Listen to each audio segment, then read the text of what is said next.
또 많은 분들이 앓고 있는 문제가 두통 있잖아요. 네. 보통 우리가 두통, 이게 원인이 뭐 때문에 생기는 건가요? 긴장성 두통이네, 군집성 두통이네, 뭐 일반 편두통이네, 이런 여러 가지 말들이 많지 않습니까? 수술할 정도 아니니까 그냥 지내보세요. 이런 분들이 핵심적인 원인을 놓쳐버리게 되는 거거든요. 안녕하십니까. 아프지 마셔의 닥터 준스 김준영입니다. 안녕하십니까. 아프지 마셔의 닥터 준스 조준호입니다.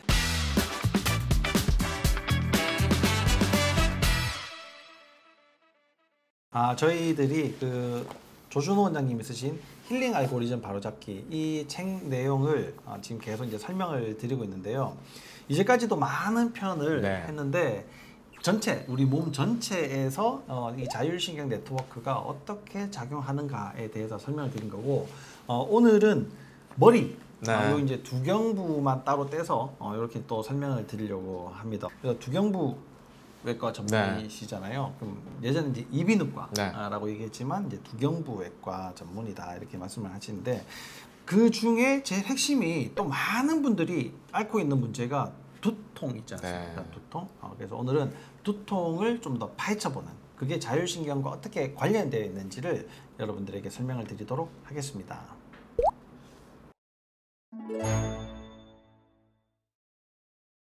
자, 두통. 그럼 두통이라고 하는 거는 그냥 결국은 머리가 아프다 뭐 이런 거잖아요. 근데 종류도 굉장히 많고 뭐 나타나는 증상도 뭐 여러 가지가 있는데, 보통 우리가 두통, 이게 원인이 뭐 때문에 생기는 건가요? 일단 이제 우리가 실제로 병리적인 문제, 예를 들면 뭐 어떻게 혈관이 압박이 됐다거나 아니면 뭐 혈관 염증이 있다거나 이런 이제 드문 경우를 이제 제외하고 여러 가지 뭐 긴장성 두통이네, 군집성 두통이네, 뭐 일반 편두통이네, 이런 여러 가지 말들이 많지 않습니까? 근데 그 저변에 깔려 있는 문제들은 대부분 공통 분모를 가지고 있습니다.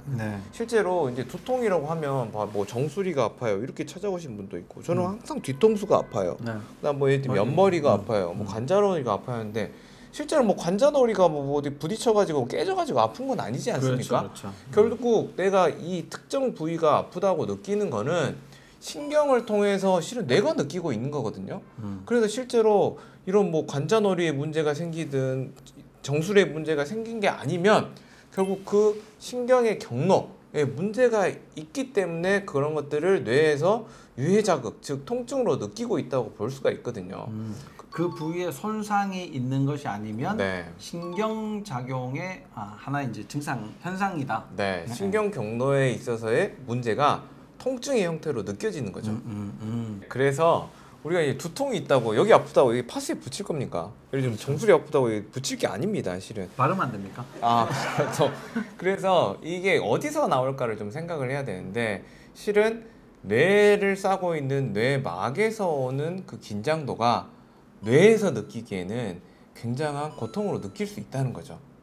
그래서 이 뇌막을 조금 점검을 해보면 여러 가지 형태의 두통들을 해결하는 열쇠가 나오는 경우가 굉장히 많습니다. 즉, 뇌를 싸고 있는 뇌막은 굉장히 많은 그런 신경 수용체들을 가지고 있거든요. 예민한 곳입니다. 그런데 그 신경들이 예민해지면 그런 것들이 쌓여서 이 뇌에서는 통증으로 느낀다는 거죠. 그러면 이제 뇌막은 누가 느끼는 거냐? 첫 번째, 3차 신경이 느끼고 있습니다. 3차 신경은 이제 얼굴을 담당하는 신경이고요. 두 번째, 경추신경이 담당하고 있습니다. 경추라고 하면 우리 목을 담당하는 신경이고, 세 번째는 미주신경입니다. 이제 미주신경은 대부분 내장기관하고 관련된 신경이라고 이야기를 하지만, 실제로 뇌를 둘러싸고 있는, 뇌와 신경조직을 둘러싸고 있는 세 번째 가장 큰 신경 중에 하나죠. 그 중에서 이제 오늘은 이제 경추신경에 대해서 좀 이야기를 해보고 싶어요. 그래서 경추신경이 긴장을 하면 이제 두통하고 밀접한 연관이 있다는 거죠. 이제 신경 관점을 볼 수 있고요. 하나는 이제 근육 관점에서 볼 수 있겠습니다. 아까 말씀드린 대로 우리 피부에 여기를 탁 찌르면 아프잖아요. 그죠? 그런 것처럼 이 해당 부위의 신경의 유해 자극이라고 느껴지는 거를 뇌에서는 이거 통증이다 이렇게 느끼는 거거든요. 말하자면 뇌를 둘러싸고 있는, 뇌 신경 조직을 둘러싸고 있는 경추신경이 유해 자극이다 이렇게 느끼면 그 해당 부위의 통증으로 느끼는 거죠.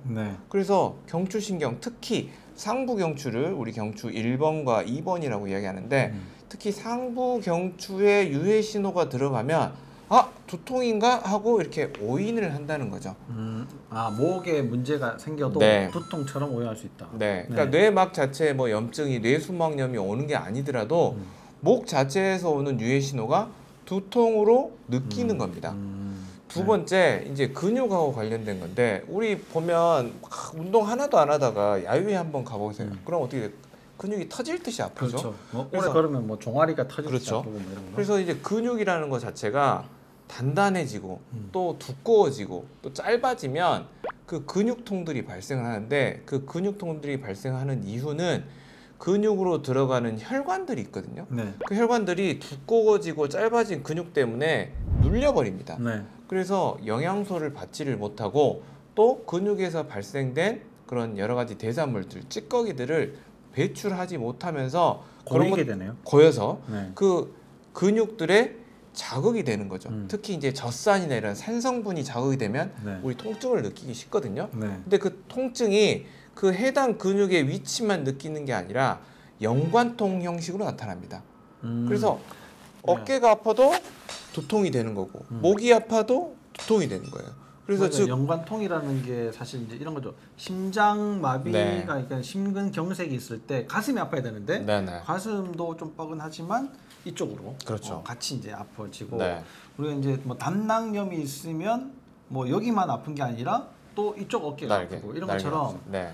날개 죽지가 어깨 날개 죽지가 아프면 우리가 두통으로 네. 또 오해할 수 있는 뭐 네. 이렇게 된다. 그러니 네. 그렇게 이제 서로 연관되어서 같이 짝을 이루고 있는 통증이 연관통이다. 네. 이렇게 네. 이해를 하시면 되는데 그게 이 위에서 뭔가 또 일이 벌어지고 있는 거군요. 그렇죠. 네. 그러면 왜 그 근육들은 뭉치고 짧아져야 되는지를 생각을 해봐야 됩니다. 네. 말하자면 뭉쳤으니까 침 맞아가지고 아니면 마사지 받아서 풀어버리면 되지 이렇게 끝날 문제가 아니라 걔들이 뭉치고 짧아진 이유가 있지 않겠습니까? 네. 그래서 그 부분을 찾아서 해결을 해줘야 됩니다. 음. 그러면 근육이 하는 역할은 뭐냐? 특히 경추를 잡고 있는 근육들이 하는 역할은 이 두개골의 안정성을 확보하기 위한 근육입니다. 네. 우리 지금 이렇게 편안하게 앉아 있는 것 같지만 실은 내 몸은 뭘 하고 있냐면 이 컴퓨터 두개골이 떨어질까봐 이렇게 꽉 잡고 있는 거거든요. 네. 내 몸을 계속 균형을 맞추고 있는 그렇죠. 거죠. 말하자면 이 두개골이 내 몸에 가까이 이렇게 있으면 이렇게 중력을 이겨내기 위해서 굉장히 편할 겁니다. 그런데 이렇게 한번 들고 있어 볼까요? 그러면 처음에는 들 수 있겠죠. 근데 이 팔이 버텨낼 재간이 있겠습니까? 없죠. 그렇죠. 그 팔이 아파오지 않겠습니까? 그런 것처럼 내려간다 찰싹 그렇죠. 이렇게 되는 거죠. 그래서 이 머리에 두개골의 위치가 정 위에서 멀어질수록 이 목에서 하는 일들은 그 떨어뜨리지 않기 위해서 근육을 수축시키는 방향으로 갈 거거든요. 그러면서 척추의 정렬 상태, 즉 일자목이나 거북목 형태로 변해버리는 거고 그에 맞춰서 또 악순환으로 근육은 더더욱 쪼여야 되거든요.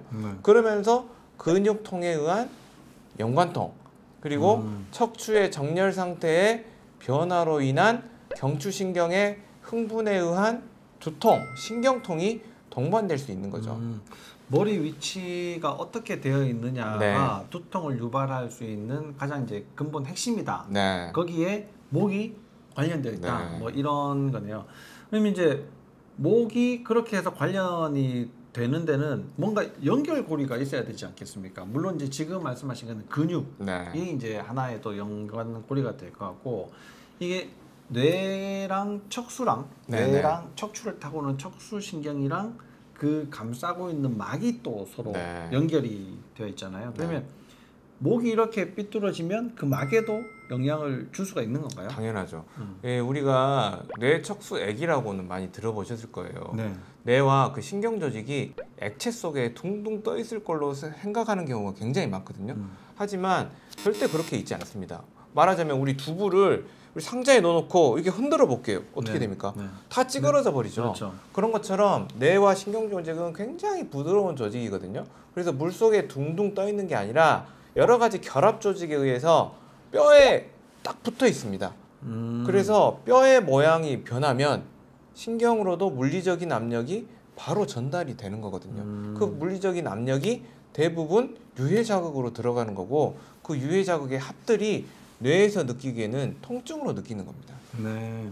그러니까 이게 슈퍼에 가면은 비닐 안에 물을 넣어가지고 두부가 되어 있는 것처럼 이게 덜렁덜렁 이렇게 되어 네. 있는 게 아니라 거기에 촘촘하게 딱 견딜 수 있는 끈으로 네. 딱 연결되어 있기 때문에 내가 어떻게 움직이느냐에 따라서 이 위쪽까지 영향을 계속 네. 같이 줄 수 있다. 근데 그렇게 영향을 가장 쉽게 받는 곳이 뇌간이지 않습니까? 그렇죠. 그러면 뇌간의 또 가장 핵심적인 그 신경세포들이 3차 신경인데 네네. 그러면 3차 신경이 아까 이제 얼굴 쪽에 이렇게 이제 뭐 담당하는 신경이다. 이게 두통과 관련이 많다 했는데 실제로 목에 문제가 있으면 그 뇌간의 3차 신경도 영향을 많이 받을 거고 네. 그러면 다시 여기에 뭐 안면통이라든지 네. 뭐 이쪽 옆쪽으로 뭐 두통이라든지 네. 이런 것들이 또 생길 수가 있겠네요. 그래서 실제로 이제 뇌간을 이야기하려면 너무나 많은 이야기를 해야 되지만 자, 아까 말한 뇌와 신경 조직을 싸고 있는 핵심 신경 세 가지. 3차 신경, 경추신경, 그리고 미주신경. 그 미주신경의 핵들이 들어있는 곳이 뇌간입니다. 네. 그래서 뇌간이 비틀리고 찌그러지고 혈액순환이 떨어지면 기능이 떨어지게 되겠죠. 네, 네. 그러면서 이 통증들이 일어나기 쉬운 환경이 될 수밖에 없죠. 그래서 이게 통증이 계속 이런 식으로 있고 특히 그게 이제 두통으로 네. 뭐 여기가 그냥 아프다 그러면은 뭐 어떻게든 좀 견뎌보고 뭐 붕대를 가든지 네. 하면 되는데 머리가 아프기 시작하고 그게 오래 계속되면은 대부분 기분이 굉장히 우울해지고 네, 그렇습니다. 다운이 되고 네. 아무것도 하기 싫고 그래서 그런 분들이 이렇게 뭐 항우울제 네. 같은 약들을 계속 이제 같이 진통제랑 드시면 효과가 굉장히 좋으신 분들이 있단 네, 말이에요. 네.